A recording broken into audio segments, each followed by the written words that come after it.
Argentina, Latin America's third largest economy, is battling with one of the highest rates of inflation in the world. Argentina's high inflation rate is caused by a number of factors. A strong US dollar is just one of them. And the impact of this high inflation can be seen in particular in a series of labour conflicts, both in the public and in the private sector. Municipal health workers in Tigre, just to the north of Buenos Aires, went on a 3-day strike this week. Argentina had inflation of around 65% in the year of the pandemic, and it has risen since then. So far this year, our wages have gone up by 38%, but inflation this year is already at 70%. The government acknowledges inflation is its main challenge, but it points to good news elsewhere. The World Bank forecasts Argentina's economy to grow by 4% this year, above the regional average.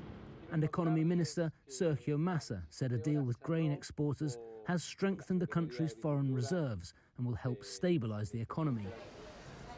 But the country's dollar dependence remains a problem. It affects the population and the economy, according to this university teacher who was also on strike this week over pay. The dollar affects us a great deal. We have a bi-monetary economy. For example, budgets for investigation and/or to keep university hospitals running are in pesos, but the cost of supplies are in dollars. That makes administration almost impossible. One labour dispute was resolved recently with the union that represents more than 5,000 workers who produce tyres. One of the union's representatives told CGTN they set the standard for wage negotiations. The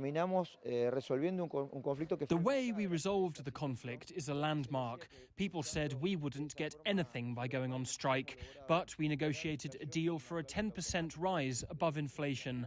And on the back of that, the truck drivers' union have now said they want a 130% wage increase. The government seeks to rein in its public spending in line with an agreement made earlier this year with the International Monetary Fund to repay its multi-billion-dollar loan. But as inflation rises, so too does social unrest. Joel Richards for CGTN in Buenos Aires.